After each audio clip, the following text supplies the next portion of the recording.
Tropicana se lo explico con expertos. Yo soy Adriana Bustos y estoy muy feliz hoy de acompañarlos con una invitada muy especial, hablando de un tema que es de mucho interés para la gente en nuestro país, sobre todo por lo que ha pasado en los últimos días.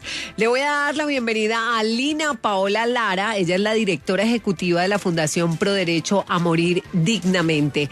Lina, buenos días, bienvenida a Tropicana. Muy buenos días, Adriana, a ti, a todas las personas que están aquí en estudio y por supuesto a quienes escuchan en la audiencia. Bueno, pues hoy vamos a hablar de la eutanasia. Vamos a pedirle a nuestros oyentes de Tropicana si tienen alguna inquietud, si tienen alguna duda respecto a este tema de la eutanasia, lo puedan hacer a través de nuestros canales de Telegram 350-675-1029. Ustedes pueden hacer sus preguntas y nosotros las vamos a ir resolviendo. Lo primero es, definamos, doctora Lina, ¿cuál es la palabra eutanasia? ¿Qué quiere decir eutanasia? ¿Qué es la eutanasia? La palabra eutanasia tiene una raíz griega que es hermosísima. Eu significa buen y thanatos es la raíz para morir. De manera que la definición más simple es esa. Eutanasia significa buen morir. Y en ese sentido, se trata de un procedimiento médico que lo que hace es ofrecer la garantía de no dolor. Este es un procedimiento que está indicado cuando las personas están experimentando un sufrimiento que consideran insoportable, que puede ser, según nuestra Corte Constitucional, un sufrimiento físico o emocional. Entonces, la eutanasia, en pocas palabras, es eso, buen morir, una práctica médica que acompaña el final de la vida sin dolor. ¿Cuál ha sido el proceso de la eutanasia en Colombia? Digamos, el proceso ejecutivo o político en Colombia de la eutanasia. Ha sido un proceso que yo creo que debería llenarnos de, si no orgullo, por lo menos mucha responsabilidad. Colombia es un país pionero en la conversación sobre eutanasia. Nosotros tenemos una particularidad y es que en el mundo solo hay 9 países, solo 9. Entre más de 200 o 300 países que tiene el mundo, solo 9 tienen despenalizaciones y tienen jurisprudencia seria en relación con el final de la vida. Colombia es uno de ellos y nosotros somos pioneros en la región, en América Latina y el Caribe, somos los únicos que tienen despenalizaciones sobre esto.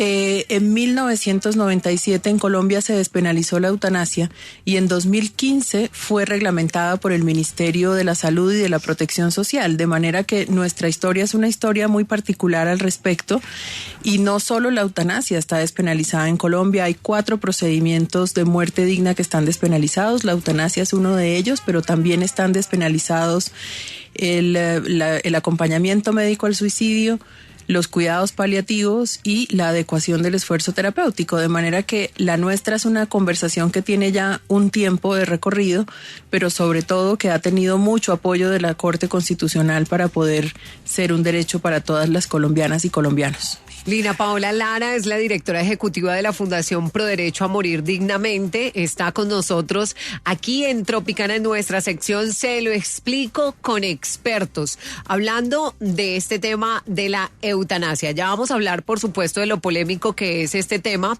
y también vamos a escuchar a los oyentes de Tropicana. Lina, ¿quiénes pueden acceder a este procedimiento? Porque de pronto muchas personas se alarman por la situación y dicen, no, pues todo el que quiera acabar con su vida va a poder acceder a este procedimiento. ¿Quiénes pueden acceder? No es tan así, para usar el coloquialismo, a la topa tolondra. Es verdad. Cualquier persona que sea ciudadana colombiana, porque recordemos que estas despenalizaciones y la jurisprudencia es del territorio nacional. Cualquier persona que sea ciudadana colombiana y cumpla con 3 requisitos que la Corte Constitucional ha impuesto y el Ministerio de la Salud vigila con mucha fuerza, como corresponde. Esos 3 requisitos son: el primero de ellos es tener un diagnóstico de enfermedad grave e incurable. No es así como que cualquier persona puede levantar la mano y decirme largo. Tiene que tener primero un diagnóstico de enfermedad grave e incurable. Lo segundo es que tiene que haber un sufrimiento que la Corte llama físico o psíquico, y eso lo que quiere decir es que estar enfermo o estar en una situación en la cual no hay esperanza de recuperación pues produce mucho malestar físico pero también emocional. Y el tercer requisito es hacer una manifestación expresa, inequívoca e informada de la voluntad que tenemos en relación con cómo experimentar el final de la vida, y para eso en la Fundación invitamos a que todas las personas puedan, ojalá, considerar la firma y la suscripción de un documento de voluntad anticipada. Este es un documento en el cual decimos cómo quisiéramos, en caso de estar en una situación límite entre la vida y la muerte, vivir ese momento. Yo le voy a exponer desde mi posición. Yo soy una mujer provida. Creo que Dios es el creador, dador de la vida, y a Él mismo le corresponde quitar la vida. Sin embargo, o llamar la vida de nosotros a su presencia en el momento indicado. Sin embargo, sé que esto ha sido muy polémico en nuestro país. Respeto a aquellas personas que toman la decisión porque, como tú lo dices, pues digamos que vienen en medio de un proceso que al final tal vez su sufrimiento los lleva a tomar esta decisión. Pero ¿cómo se ha visto esta polémica en Colombia? Creo que tenemos un punto de convergencia, aun cuando los términos sean distintos. Yo creo que defender la vida no puede ser una cosa que se diga así como así, defender la vida. Creo que siempre necesitamos hacer alusión a la vida digna. Entonces, vivir es lo que todas las personas querríamos, pero hay unas circunstancias de enfermedad en las cuales probablemente lo que importe más es tener una conversación sobre la dignidad. Cuando la enfermedad pone en jaque la autonomía de las personas y la capacidad de vivir con dignidad, ahí es cuando necesitamos ayuda. Eso por una parte. Pero por otra parte, un sacerdote, hay varios en nuestra fundación, pero un sacerdote que está en nuestro consejo directivo nos ha enseñado una cosa maravillosa en relación con qué significa esto de el llamado al reino de los cielos. Y yo creo que eso es una cosa que hay que considerar con juicio, especialmente las personas que pues comparten esas creencias. Creo que a veces hay una especie como de ego humano que impide ese encuentro, que es probablemente la cita más importante que tenga una persona que crea y que tenga fe. Y a veces atravesamos con ese ego humano la ciencia médica, la propia incapacidad para soltar y desprendernos a algo que está sucediendo de manera natural, que es la muerte. Entonces hay una sentencia de la Corte, la de adecuación del esfuerzo terapéutico, que lo dice más bellamente que lo que yo pueda expresar. Cuando el hecho natural de la muerte está ocurriendo, por favor no lo interrumpa. Y no lo interrumpa especialmente con medidas que sean invasivas, dolorosas, que prolonguen la agonía, y muchas de ellas son irreversibles. Esa es la solicitud. La muerte es un hecho natural que ocurre, a todos nos va a pasar. Como no nos vamos en orden de llegada, entonces no es una cuestión de las personas mayores, es una cuestión de todas las personas. La pregunta no es cómo vivimos, la pregunta no es si queremos vivir más, prolongar la vida, desobedecer un poco el llamado, sino que la pregunta creo que tiene más que ver es con cómo vivimos, cómo envejecemos y cómo experimentamos la muerte. Lina Paola Lara, directora ejecutiva de la Fundación Pro Derecho a Morir, en Se lo explico con expertos en Tropicana, la más bacana, bacanísima, Derecho a Morir Dignamente. Escuchemos las inquietudes de los oyentes de Tropicana, escuchemos a quienes nos dejan a esta hora sus preguntas, sus notas de voz para resolverlas. Se lo explico con expertos de Tropicana. Con respecto a la eutanasia, el paciente no recibe presión del Estado porque de pronto, digamos, el tratamiento sale muy costoso y enseguida le ofrecen la eutanasia, pues pueden morir como para salir del paso. Es simplemente una opinión. Me parece una muy buena pregunta, porque aquí es ¿quiénes pueden involucrarse en la decisión del paciente para tomar esa decisión? ¿Un médico, Lina, le va a poder decir al paciente esta es la alternativa que tienes, o el paciente es el que finalmente toma esa decisión? Absolutamente nadie puede interferir. Es una decisión muy íntima, porque es una decisión que tiene que ver con la toma de conciencia que tenemos las personas sobre cómo queremos vivir y cómo queremos experimentar el final de la vida. En Colombia es legal el rechazo terapéutico. Por ejemplo, si una persona recibe un diagnóstico de cáncer y la oferta médica que le hacen es una oferta de tratamientos que van a involucrar una pérdida en la calidad de vida, es perfectamente válido que una persona diga yo no quiero recibir ese tratamiento. Del mismo modo, nadie puede insistirle a otra persona, ni tampoco nadie podría hacer una solicitud de eutanasia para otra persona. Las solicitudes son unipersonales, eso significa que cada persona es la encargada de hacer esa solicitud cuando así lo estime conveniente. En relación con eso de que alguien pudiera estar interfiriendo con el fin de obtener algún beneficio, a mí me parece, con todo respeto de la comunidad médica que seguramente también nos escucha, que a veces la insistencia en ciertos tratamientos y en ciertas terapias podría ser juzgada del mismo modo que el oyente está haciendo, que me parece perfectamente válido que lo haga, y es el alto costo que tiene, por ejemplo, el cuidado intensivo. Es una razón para preguntarnos si no será que probablemente necesitamos hacer más difusión sobre los derechos que tenemos al final de la vida y los derechos que tenemos a elegir qué tratamiento queremos recibir. Precisamente, y con lo que estás diciendo, ¿qué pasa si un médico tratante, Lina, hace caso omiso de la voluntad de una persona de practicarse la eutanasia? En Colombia existe la figura de la objeción de conciencia. Existe desde el punto de vista personal. Un soldado puede negarse a disparar a matar, porque eso está en contra de sus convicciones. Un médico puede negarse a interrumpir un embarazo, porque eso está en contra de sus convicciones, y también podría negarse a realizar un procedimiento de eutanasia. La objeción de conciencia existe y es personal, pero no es institucional. Si un paciente solicita el final de su vida a través de un procedimiento médico que evita el dolor, como es la eutanasia, puede ser que el médico tratante se abstenga de realizar el procedimiento, pero la IPS y por encima de ella la EPS está obligada a conseguir a alguien que sepa la técnica, que sepa qué hacer y que no tenga esa objeción de conciencia expresada. Usted nos hablaba hace unos minutos, es Lina Paola Lara, directora ejecutiva de la Fundación Proderecho a Morir Dignamente en Tropicana. Se lo explico con expertos. Hoy hablando de la eutanasia. Usted nos decía que, por ejemplo, una de las condiciones para que una persona pueda acceder es que una persona tenga una enfermedad o condición patológica grave, progresiva e irreversible. ¿Quiénes determinan que esa condición es real?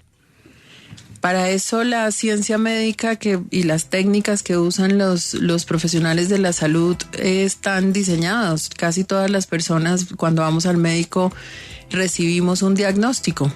Y ese diagnóstico está dado sobre la base de unos criterios que no son subjetivos, que son objetivos, y que a diferencia del sufrimiento, que sí es una cuestión subjetiva, o sea, solo tú sabes en tu propia piel qué es lo que estás sintiendo, pero en el caso de las enfermedades, tanto físicas como mentales, existen unas baterías diagnósticas que son muy fuertes y que son las que definen qué es lo que está sucediendo con una persona, y de paso son la ruta para elegir cuál es el tratamiento que esa persona podría recibir. Lina, ¿eso lo determina un solo médico o lo determina una junta médica o un comité médico? La solicitud de eutanasia, sí, una junta médica, que en algunas EPS se llama Comité de Ética o de Bioética.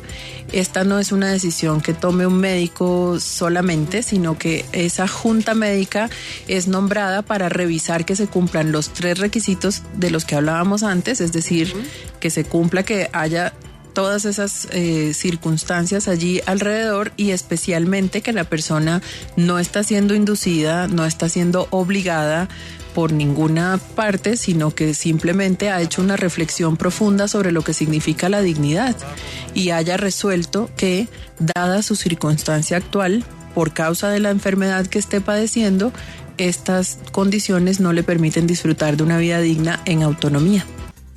Las preguntas de los oyentes, recuerden que las pueden hacer vía Telegram 350-675-1029. Hay una pregunta que nos llega a través de nuestras redes sociales, Lina, y me parece muy importante, y es: ¿qué pasa si tengo un familiar en estado de coma hace meses? ¿Puede acceder a la muerte digna? La respuesta a esa pregunta es: tenemos que hablar. Tenemos que hablar porque las regulaciones que la Corte Constitucional ha propuesto y que el Ministerio vigila tienen unas indicaciones para casos particulares como ese. Dado que la solicitud de cualquier procedimiento de muerte digna es una solicitud unipersonal, en el caso de las personas que padecen demencias, es decir, su conciencia está comprometida, tanto como en el caso de personas que no están en capacidad de comunicar cuál es su parecer y cuáles son sus decisiones, pues hay unas disposiciones que son específicas y que merecen mucha atención cuidadosa sobre el caso particular, digamos, no todos los casos son lo mismo. Yo en principio sí lo que creo, Adriana, y por eso agradezco tanto tu invitación a Tropicana, es que necesitamos ampliar una conversación que probablemente no es sobre la muerte, que a mucha gente le produce repelús hablar sobre la muerte, yo todavía no sé por qué, pero eso está en nuestro contexto cultural. Probablemente la conversación más íntima y más profunda que podamos tener es la conversación sobre la dignidad. ¿Qué es lo que tú consideras que es tu línea roja? Hay gente que dice, a mí el día que me tengan que cambiar un pañal, hasta ahí, yo ya me quiero ir. En cambio hay otra gente que dice, no, a mí me parece regio que me bañen y me vistan, ¿por qué no? De manera que eso es una cuestión muy íntima. ¿Hasta dónde consideras tú que es digno lo que estás experimentando? Es justamente el criterio que te permite saber éticamente, moralmente, emocionalmente, cuáles son las posibilidades que tienes de mantener la vida, pero de nuevo, no es mantener la vida porque sí y a toda costa, es mantener la vida digna hasta donde ello sea posible. Aquí me surge una inquietud, Lina, relacionada con hasta dónde, hasta qué punto. Y en el caso, por ejemplo, de Javier Acosta, que conocimos en Colombia y que fue bastante doloroso para todos los colombianos, guardábamos la esperanza de que al final Javier dijera no, quiero seguir, quiero luchar. ¿Qué pasa si una persona ha solicitado la eutanasia y en el día que la ha asignado, que ha decidido realizarse el procedimiento, decide no hacerlo? Eso, en el registro que nosotros tenemos, la fundación funciona desde hace 45 años y lo que nosotros hemos visto es que como la toma de esa decisión no es una cuestión que ocurra de la noche a la mañana, o sea, no es algo como que tú anoche te acostaste a dormir y hoy te levantaste con el impulso de me quiero largar, sino que es un proceso. Eso es un proceso que es mucho más dispendioso y la razón por la cual es dispendioso es por esto mismo que estábamos diciendo, porque es muy profundo y porque tiene que ver, estamos hablando de algo que es muy serio, estamos hablando de la existencia propia y estamos hablando de lo que somos las personas también somos las relaciones que construimos a lo largo del tiempo, de manera que esta no es el tipo de decisión de la cual alguien pueda arrepentirse y desistir, dado que le ha tomado tiempo y un proceso muy largo llegar a la conclusión de que la mejor alternativa es la eutanasia. Yo creo que en general me parece cuando he tenido ocasión de conversar sobre esto como lo estamos haciendo aquí tú y yo con tranquilidad, siempre pienso en esto. Tú y yo estamos aparentemente bien, que venga un médico y diga, pero aparentemente lucimos bien y podemos tener esta conversación con calma. Pero en la audiencia que nos está escuchando hay personas que tienen un sufrimiento que consideran insoportable. Para esas personas esta conversación es distinta. Claro. O sea, sentarse a hablar sobre esto cuando estamos en pleno uso. Tú hoy decidiste venir aquí, yo también, nos bañamos, nos vestimos por nuestra cuenta, decidimos qué hacer, tienes una agenda y yo también. Y eso lo que hace es que seamos autónomas. Cuando la autonomía de una persona está comprometida, esa conversación cambia drásticamente. Tú y yo hoy tenemos una postura, una opinión, una idea sobre cómo queremos experimentar el final de la vida, pero si estuviéramos en enfermedad grave e incurable, en unas condiciones que ponen en jaque nuestra dignidad, es altamente probable que consideremos una cuestión que para la gente que sufre es fundamental. A veces, la muerte no es una derrota, la muerte es un alivio. Sin embargo, vuelvo como al contexto de la pregunta. Si la persona en alguna parte del procedimiento decide que no, que quiere seguir luchando por su vida, ¿puede retractarse? Por supuesto. Lo puede hacer. Muy bien, preguntas de los oyentes de Tropicana, se lo explico con expertos en Tropicana, hoy hablando de la eutanasia. Tropicana, muy buenos días, saludos a todos en la mesa de trabajo, a usted doctora, interesante este tema para la mañana de hoy, la eutanasia. Doctora, mi pregunta tiene que ver en cuanto a que el paciente, si ya ha perdido conciencia y la familia determina que está sufriendo, no hay la posibilidad de que la misma familia tome la decisión? Muchas gracias, Tropicana. Siempre y cuando la persona paciente haya dejado firmado un documento de voluntad anticipada, tenemos mucha capacidad de maniobra. Si no lo ha hecho, no. Y por eso nuestra invitación en la Fundación es esa. Por favor, no le deje a otras personas que usted ama y que seguramente le aman sobre los hombros la responsabilidad enorme de tener que tomar una decisión. La decisión la podemos tomar todas las personas en el momento que sea y no hay que esperar a estar terriblemente enfermas para hacerlo. Yo firmé ese documento a los 22 años, sana. Hoy tengo 47 y lo refrendé el año pasado, sana. Es decir, es un acto de amor dejar por escrito aquello que yo considero que debería suceder conmigo y no es responsabilidad de nadie que me ame o a quien yo ame tener que tomar esa decisión tan difícil y tan dolorosa. Qué bueno hablar de las personas que amamos, porque muy seguramente muchas personas piensan en qué va a pasar con las personas que aman si yo tomo esa decisión. Ahora, ¿qué pasa, Lina, si una persona en estos momentos toma esa decisión, pero no se lo comunica a su familia? Sería rarísimo que lo hiciera de esa manera, pero puede pasar, estoy de acuerdo contigo. Lo que promovemos en la Fundación es que cuando firmas el documento de voluntad anticipada, hagas de eso un acto público, en el sentido de contarle a tu familia que has firmado ese documento y contarles cuáles son los alcances legales que tiene, porque ese documento es un instrumento legal en Colombia. Eso significa que si hay un documento de voluntad anticipada, la familia no se puede oponer, ni tampoco un médico se puede oponer a la decisión de una persona. Cuando firmas el documento no estás haciendo una solicitud de muerte digna. Pero si tuvieras que hacer un día una solicitud de muerte digna, tener firmado el documento te ayuda a cumplir un requisito. Entonces, fíjate que hay una dinámica allí que tiene que ver con las reflexiones que hacemos a lo largo del tiempo sobre eso. Y creo además que esas preocupaciones en relación con las personas que amamos son preocupaciones que tienen mucho que ver con en qué tanta capacidad estamos de conversar sobre esto con tranquilidad. Hablar sobre cómo morir es una responsabilidad ética que tenemos todas las personas. Decir lo que queremos, lo que no. Yo a todo el mundo le había dicho en el pasado que el día que yo me muera quiero que me cremen y pongan mis cenizas en un magnolio, jiji, jaja. Era un chiste. Pero cuando yo dejé eso por escrito en un documento, claro, por supuesto, es a mí a la que le toca sembrar el magnolio, nadie lo va a hacer por mí, yo lo sé. Pero lo que quiero decir es, las personas que me aman y a quienes yo amo, hoy saben cómo proceder, gracias a la firma de ese documento y a la conversación que la firma de ese documento ha propiciado. Lina nos acompaña a esta hora hablando del tema de la eutanasia. Lina Paola Lara, ella es la directora ejecutiva de la Fundación Pro Derecho a Morir Dignamente. Se lo explico con expertos en Tropicana. Este no es un ejercicio de promoción para que usted realice diferentes acciones en su vida. Este es un ejercicio netamente educativo. Le estamos enseñando a la gente de qué se trata, qué es la eutanasia, por qué existe, cuál es el procedimiento, quiénes pueden acceder a ella en nuestro país, debido a que ha sido uno de los temas más buscados en los últimos días en nuestro país. Y aquí en Tropicana se lo explico con expertos. Para finalizar, Lina, ¿cómo se practica la eutanasia? Yo creo que mucha gente escucha esto de morir dignamente. Muchas personas escuchan la palabra eutanasia y dicen, pero ¿cómo es el procedimiento? ¿Qué se hace? ¿Qué pasa en una persona? Yo voy a contar lo que a mí me han contado los médicos que hacen eutanasias.